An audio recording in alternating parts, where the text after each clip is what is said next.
Hey, it is your buddy Peace and Harmony with you here today. And we're zooming in and focusing in on a great viewer question. Maybe a new viewer. I haven't seen comments from this individual before. So we're going to get discarded in looking at the absence of pleasure or anhedonia in narcissistic or psychopathic relationship. Really, when you're in a relationship with someone who has an inability to feel pleasure and their frustration at this. And before we get started, I just want to give a shout out to those of you who have recently emailed me and saying that they're wondering why we're not in their news flow here on YouTube. I'm not sure what that has to do with. I do think for the channel to be up on your news feed or top of the list, you do need to click on the ads once in a while, like you're interested. You do need to comment once in a while. You do need to give a thumbs up. Something will generate and keep that news feed coming to you. Because from my understanding, YouTube will kind of purge the subscriptions if you're not active at some point. I think it's just an algorithm or something that they do. So I hope that helps and will help to continue Peace and Harmony coming through to your news feed. So we want to get started and kind of look at sort of the reducing of pleasure or the inability of pleasure that is reflected from a narcissist or a psychopath. Anhedonia is the psychological definition. Basically, it's the absence of the ability to experience pleasure. We see this commonly in people who are depressed. They just don't take pleasure in anything, particularly that which they used to take pleasure in. They used to take pleasure in working out or, skiing or horseback riding or painting or any of the other sort of activities, getting together socially. They're just feeling very empty. They're feeling apathetic, lethargic, and really sort of a displeasure in everything. And we see this definitely in relationships with a narcissist or a psychopath in their inability to experience pleasure. And oftentimes people, because they're in sort of the target for this person, they tend to interpret it as if they are the ones who are causing the displeasure, or it can be experienced as a projection from this individual onto you, their intimate or close relationship, or someone who is vulnerable, just sort of receiving this projection and then internalize it. You are the source of my displeasure. You are the cause. You are the root entity that I am deriving this displeasure from. And then why don't you change? You don't do this. You don't do that. There becomes a whole sundry of blows to an individual. And it has nothing to do with reality. It's just that this person has a personality disorder. And you happen to be within earshot. You happen to be within arrow shot. You happen to be within bullet shot of this individual. And so you are on the receiving end of this negative brunt of confrontation. And oftentimes it has nothing to do with reality. There's nothing, ostensibly wrong. It is just a projection. It's like you hear the old kick the dog syndrome. The man who has a frustrating day at work, yells at the dog, and the dog is like an innocent bystander. So if we look at this absence of pleasure, oftentimes those individuals who are narcissistic, psychopathic, they don't have the richness of empathy or emotion, so they don't take pleasure or connection in relationships the way that other people do who have a sense of empathy. In other words, they can open themselves up. They can be supportive for others. They have the ability to listen. They have the ability to understand and kind of, have a self-generating energy in the relationship, so there isn't this burning out. There isn't this sort of bottoming out to displeasure. You have a sense of connection. You have a sense of the religious. You have the sense of a higher power. You have the experience of creativity in relationships. You have the ability to feel contribution. One of the most valued experiences, if you notate from an employer standpoint, and you look at employee morale, it is their ability to be able to contribute. And for example, if an employee is not able to contribute or have a channel for such, at their workplace, oftentimes there's a feeling of being in a dead end job. They feel like a cog in a wheel.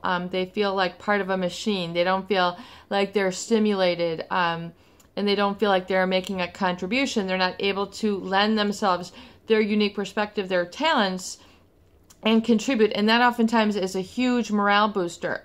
So, for example, if you are not able to have that give and take in a relationship with someone who is empathetic, meaning has the ability to feel, understand, and get you where you're coming from, validate you for what you have, just what you are going through, and say, okay, I get it, and mirror that back, and then solidify that within you. If you're in a relationship with a narcissist or psychopath who does not have the ability to express empathy, then you're going to feel this deprivation. You're going to feel the loss of energy. You are going to feel, basically what they're feeling deep inside beyond the mask, which is that empty, insecure, bottomless abyss sort of feeling in the relationship where you feel like you give and give and give and you're not getting in return. And then the relationship feels very hollow. It feels very lifeless. It can feel very much as if, it's going nowhere, or it's taking too much of a stress or a burden on you. And this is the why of maybe the displeasure. And, that is not a well-tuned relationship. That is in a relationship with a narcissist or a psychopath, it tinges or it smacks of the hollow. That which is superficial, it doesn't feel good. It doesn't feel comfortable. It doesn't feel like you can be yourself or be spontaneous or expressive. And you see the communication breakdown, and, it becomes very displeasurable. And oftentimes it's because if you do not have that ability to connect with others, and I know a lot of, different cultures, different religions, they have different language in their, different words in their language to explain this. Some religions call it fellowship. Other people call it connecting. Other people call it heart to heart. People, call it a best friend, a good friend, a family. A feeling of family, a feeling of belonging, a feeling of safety, security. I know other religions and other cultures have another word for this. In other words, the Indians people from India have a word to describe the feeling of peace and therapy that comes with having a good friend, someone who understands you. So if you are in a relationship with a narcissist or a psychopath, someone who is lacking in empathy, lacking this ability, if you can look at it as, a human quality, a human characteristics, a skill, a part of their personality, and that is responsible for keeping that self-generating give and take going in a relationship where there is not the opposing cut, condescension, minimizing, not getting the feeling of, being paranoid, suspicious, feeling like someone is out to get you or get your job or insult you. It's just this feeling of walking on eggshells. So as you can see, there is this inability to then derive pleasure from life, the relationship, and then you begin to then sort of through osmosis or through being around it too much, if you're living too close to it, it's kind of like you pick up this pattern by osmosis. You become really closely imprinted to those people who you surround yourself with until eventually you reach a tipping point. You reach a saturation point where you're no longer comfortable or feeling like this relationship is working, and then it becomes unbearable. It becomes intolerable.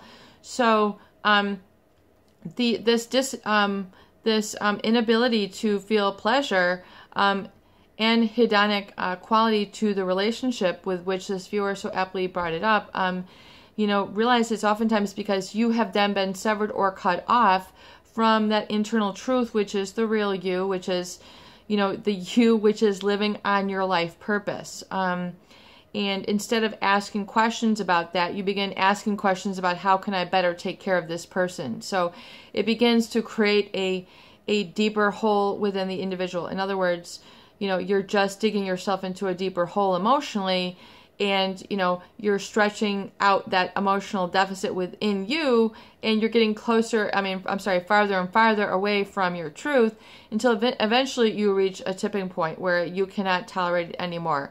Something happens. A comment is said, a second relationship is discovered. You hit rock bottom.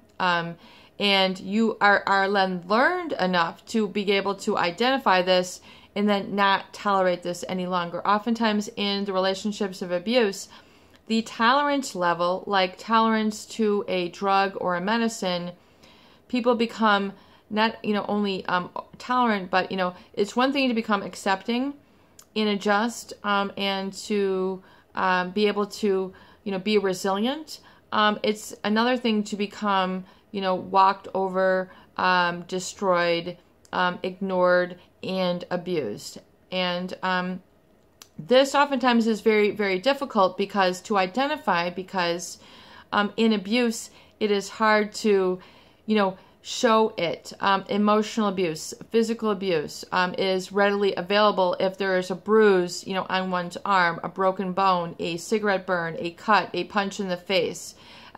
You can see that, but it's very difficult to articulate the unseen. It's very difficult to articulate the intangible when it comes to this form of abuse and manipulation, and how to get tools out of it. The quicksand, the feeling of being engulfed by. So really that is the goal of the channel in this very specific area. And we're going to talk a little bit more in depth on the next video on really about what this then occurs, how then people then turn the abuse in on themselves and begin living a lie, or because of their self-doubt, or they begin then to live overtly frustrated in this, to try to get a voice or adjust to the relationship. It is your buddy, Peace and Harmony, with you here today, and I hope that these videos do help. Please share and please subscribe for more great tools, videos, discussion, and support.